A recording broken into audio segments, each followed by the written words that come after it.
everyone, welcome back to my channel. If you are new to the channel, thank you so much for joining. Do not forget to subscribe, and if you have not watched the previous episodes, I would encourage you to do so because this is a continuation from what we've been talking about, and we've been talking about changes that happen in children, but we are focusing on the social, emotional, and the psychological changes. Now we are taking each of the developmental stages, and then we are looking at what actually happens and how the parents or caregivers can support these children as they grow. We spoke in the last episode that just ended one. I mentioned we discussed the early childhood stage. That's from like 0 to about 5 years, and today we are going to be talking about middle childhood, and that's from 6 years to 9 years. And so let's start by what parents notice. So when your child is between ages 6 and 9, what are some of the things you notice? Now, one of the things you notice is that their thinking is more structured. And so what do I mean by that? They now think clearly and logically. So for instance, they ask more questions now. They ask meaningful questions. They ask explanation to instructions you give them. So if you tell them, okay, go and sleep, they'll ask you, why, mommy, but it's not 9. Or you tell them, go and bring them. Whatever you tell them, they want you to explain why. They will not just take instructions as compared to when they were little and you tell them jump and they'll jump. This time you tell them to do something and they'll ask you more questions about it. And now they want to solve things by themselves, like every problem that happens or when there's an issue, they would want to try it by themselves before an adult comes in. And so when you notice these little changes in your child, don't start to say your child is becoming complicated, or why is your child asking too many questions, or why is your child challenging you. It is how you look at it and how you would nurture that child, which will help the child grow and become a better adult. And so our first point is structured thinking.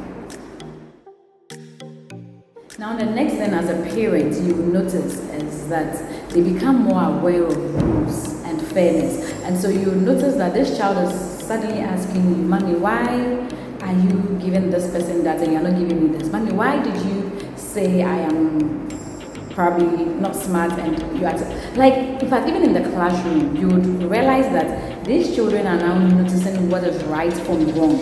They are now noticing who is being fair to who and who is not being fair to someone. Okay, previously in the early childhood stage, they don't really care. You know, something happens and they say, oh, it's okay, they'll calm down. But at the middle childhood, they notice all these things. At that stage, they are getting a sense of justice, okay, and orderliness. So when you notice these things, this is the best time for you to start teaching the child what is right, what is wrong, how to be fair, how to, have a sense of justice. You understand? So this is another thing that as a parent you will notice, that the child is now becoming aware of rules and orderliness or fairness. Another thing as a parent you will notice in this age gap between 6 to 9 is that they compare themselves more to others. So at this stage they are paying attention to praises or criticism. They are concerned about how they look, how they are accepted. Okay, this is the stage where they are building self-esteem and confidence. So they notice people, they notice the things in their environment. It doesn't mean that the child is probably being something. It is a stage, and as a parent you just have to understand and know what they are building so you can support them. Okay.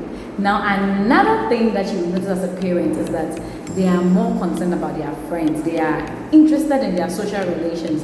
They talk more about their friends. They want to be with their friends. They want to hang out more with their friends. They want to start going on play dates. They want to have parties and have people come around. It is also another stage that is very important. And so if your child is at this stage and probably wants to spend more time with their friends and not you, or keeps telling you about all their friends and I made this new friend or this person, it is normal, okay? And so now let's talk about how as a parent you can support these amazing children. How do you support your child at this stage? Or as a teacher, as an uncle, as a caregiver, how do you support a child at this stage?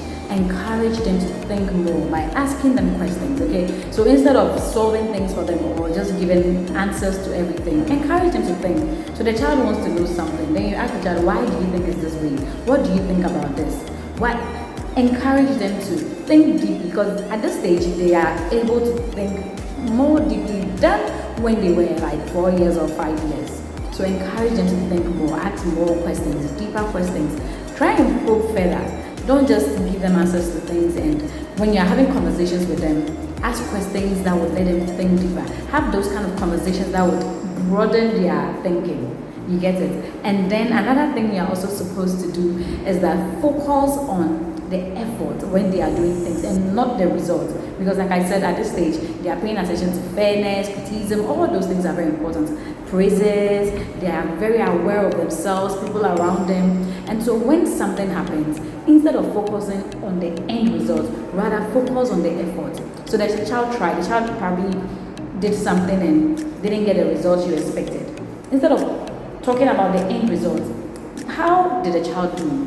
The effort the child put in. Just tell the child, oh, you tried your best, but next time you can do it this way. Tell them things to encourage them so that will push them on. But if you focus so much on the end result, you will dampen their spirit, and that is what happens. And you see some children becoming more timid and not interested in being out there. So this stage is very, very critical. Another thing you can do as a parent, a caregiver, or a teacher is to guide them through these social experiences, or how they make friends, how they talk, how they behave, how they act, how they dress. You need to guide them because they are still growing, they are still learning. So teach them how to talk to friends, how to notice good people from bad people, how to talk to their friends, how to teach them all those basic things, those basic manners, because it's very, very important. Like I said, they are concerned about how they are accepted and how they look and how many friends they have. All those things are very important. So as a parent, when you notice your child is now talking about their friends and they're concerned about how they look, and guide them. Now another thing you can do for your child at this stage is to set clear boundaries and rules. And so don't say, okay, on weekdays we'll sleep by 7:30 and then weekends we'll sleep by 10. And then tomorrow it's probably a weekday, but then the child is sleeping at 10. And then the next day they are sleeping like 9, the next day 11. No, be strict with your rules. Whatever rules you set, stick to it, and these children would follow, because at that stage they are building that awareness. So when they know that, okay, mommy's yes is yes, mommy's no is no, or in the classroom I'm not allowed to do this, I'm allowed to do this. The moment you are strict to those rules, they will maintain it. But if they realize that, oh, with this teacher we can have our way, they are very observant. Children are very, very smart, and so they know those they can get away with and those they cannot. So this stage is very important for you to also teach them how to follow rules. So you as a parent, be consistent and be strict on your, not so strict that you can't bend it, but have some guidelines and guide these children through so that they know what is accepted and what is not accepted. Okay? Before I conclude, I would want teachers, parents, caregivers to also take note of this. At this stage, they're also very concerned about their performance and so how they do at school. So not just book-wise, but then probably if it's music class, how they are doing. If it is games and sports, how they are doing. It's very, very important. So how you talk to them when they are not doing well at this stage is very, very important to build a child's confidence, to push them on, or to let them become so withdrawn. So please, parents, teachers, at this stage, give them the very best. When they are not doing well, find nicer ways to encourage them and to push them on. At this stage, so they notice segregation, they notice when you are, how do I put this? Like when you are discriminating, yes, better word. When you are picking and you see this child, and because this child looks nicer or this child's mom gives you stuff, so you are being nice to that child, the other child is also paying attention.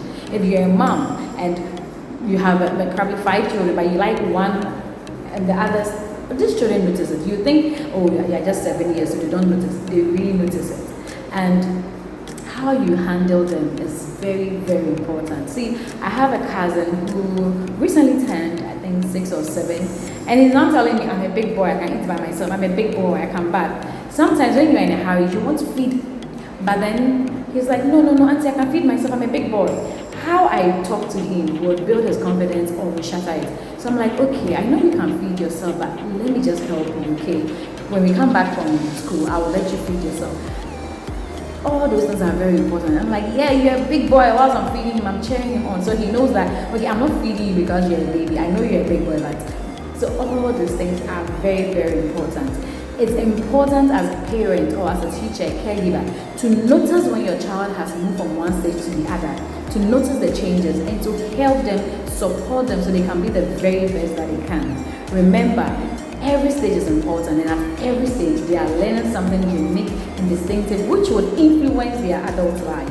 And so for this episode, this is where we'll come to an end. In the next episode, we will move to another developmental stage. We'll talk about it and how parents or caregivers can support. Thank you so much if you have watched up to this point.